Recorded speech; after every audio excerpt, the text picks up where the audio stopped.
اعوذ باللہ من الشیطان الرجیم بسم اللہ الرحمن الرحیم رب اشرح لی صدری ویسر لی امری واحلل عقدۃ من لسانی یفقہوا قولی۔ ریاض الصالحین حصہ اول۔ کھلے اور چھپے ہوئے کاموں اور حالات میں نیک نیتی کا ہونا ضروری ہے۔ تقوی کا بیان۔ اللہ تعالیٰ نے فرمایا، اے ایمان والوں، اللہ سے ڈرو جیسا کہ اس سے ڈرنے کا حق ہے، اور فرمایا اتح ڈرو اللہ سے جتنی تم طاقت رکھو۔ یہ دوسری آیت پہلی آیت کے مطلب و مراد کو واضح کر رہی ہے۔ اس کا مطلب پوری طرح ڈرنے کا مطلب مقدور بھر ہے۔ اللہ تعالیٰ نے ارشاد فرمایا، اے ایمان والوں، اللہ سے ڈرو اور سیدھی اور درست بات کہو۔ اور تقوی کے حکم کے بارے میں زیادہ کے ساتھ آیات ہیں اور معلوم ہے۔ اور فرمایا جو اللہ سے ڈرتا ہے اللہ اس کے لیے نکلنے کا راستہ آسان کر دیتا ہے، اور اس کو ایسی جگہ سے رزق دیتا ہے جہاں سے اس کو وہم و گمان بھی نہیں ہوتا۔ اور فرمایا اگر تم اللہ سے ڈرو گے تو وہ تمہیں حق و باطل کے درمیان فرق کرنے والی سمجھ عطا فرما دیں گے، اور تم سے تمہاری برائیاں دور کر دیں گے اور تمہیں بخش دیں گے، اور اللہ تعالیٰ بڑے رحم کرنے والے ہیں۔ اور اس باب میں زیادہ آیات ہیں اور اس بات کی احادیث نیچے لکھی ہوئی ہیں۔ حضرت ابو ہریرہ رضی اللہ تعالیٰ عنہ سے روایت ہے کہ رسول اللہ صلی اللہ علیہ وسلم سے سوال کیا گیا کہ لوگوں میں سب سے زیادہ آدرنیہ کون ہے؟ آپ نے فرمایا جو ان میں سب سے زیادہ اللہ سے ڈرنے والا ہے۔ انہوں نے کہا اس کی بابت ہم آپ سے نہیں پوچھ رہے ہیں۔ آپ نے فرمایا کہ یوسف علیہ السلام ہیں جو خود بھی اللہ کے پیغمبر ہیں، اور باپ بھی پیغمبر، دادا بھی پیغمبر، اور پردادا بھی پیغمبر، اور اللہ کے خلیل ہیں۔ انہوں نے کہا ہم اس کی بابت بھی آپ سے نہیں پوچھ رہے ہیں۔ آپ نے پوچھا تو کیا تم مجھ سے پھر عرب کے خاندانوں کی بابت پوچھ رہے ہو؟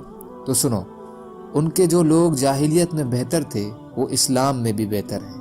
اس کا مطلب اسلام نے کسی کی دنیاوی مان و سمان میں کمی نہیں کی ہے، بشرطے کہ وہ دین کی سمجھ حاصل کر لے۔ بخاری و مسلم۔ مطلب احکام شریعت کا علم رکھیں۔ فائدہ۔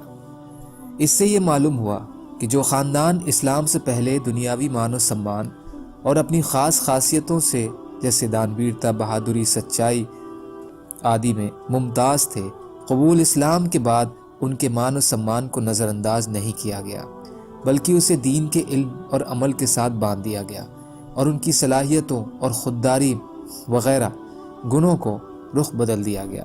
پہلے یہ صلاحیتیں کفر کے لیے استعمال ہوتی تھیں، اب اسلام کے لیے خاص کر دی گئیں۔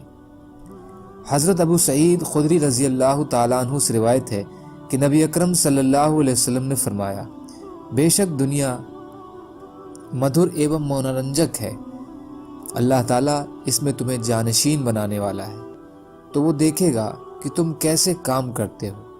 تو اگر تم کامیاب ہونا چاہتے ہو تو دنیا کے دھوکے سے بچو اور عورتوں کے فتنے میں پھنس جانے سے بچو، کیونکہ بنی اسرائیل کی پہلی آزمائش عورتوں ہی کے بارے میں تھی۔ مسلم شریف۔ فائدہ۔ جس طرح تر و تازہ پھل ذائقے میں میٹھا اور دیکھنے میں خوش رنگ اور دلوں کو لبھانے والا ہوتا ہے، یہی حال دنیا کے مال و اسباب کا ہے۔ انسان کو یہ بہت ہی عزیز ہیں اور ان کے دل ان کی طرف مائل ہوتے ہیں، اور دنیا کا سب سے لذیذ ترین پھل عورت ہے، جو خطرناک ترین بھی ہے۔ جو انسان احکام شریعت سے بے پرواہ ہو کر دنیا کا طالب اور عورت کی طرف مائل ہوگا، سمجھ لو اس کا دین و ایمان خطرے میں ہے، اور جو شریعت کے دائرے میں رہتے ہوئے ان سے مفاد حاصل کرے گا وہ ان کی اداؤں اور غارت گری سے محفوظ رہے گا۔ حضرت ابن مسعود رضی اللہ تعالیٰ عنہ سے روایت ہے کہ نبی اکرم صلی اللہ علیہ وسلم یہ دعا فرمایا کرتے تھے، اے اللہ میں تجھ سے ہدایت کا، پرہیزگاری کا، پاک دامنی کا اور لوگوں سے بے نیازی کا سوال کرتا ہوں۔ فائدہ۔ ہدایت کا مطلب زندگی کے ہر موڑ پر صحیح رہنمائی اور دین پر استقامت، تقوی، اللہ کا ڈر جو نیکی کا سب سے اہم سبب اور گناہوں سے بچنے کا سب سے بڑا ذریعہ ہے۔ پاک دامنی کا مطلب ہے جو چیزیں حلال نہیں ہیں ان سے دامن بچا کر چلنا۔ غنا فقر کی ضد ہے، مراد غنائی نفس ہے۔ اس کا مطلب لوگوں سے اور لوگوں کے پاس جو کچھ ہے ان سے بے نیاز رہنا۔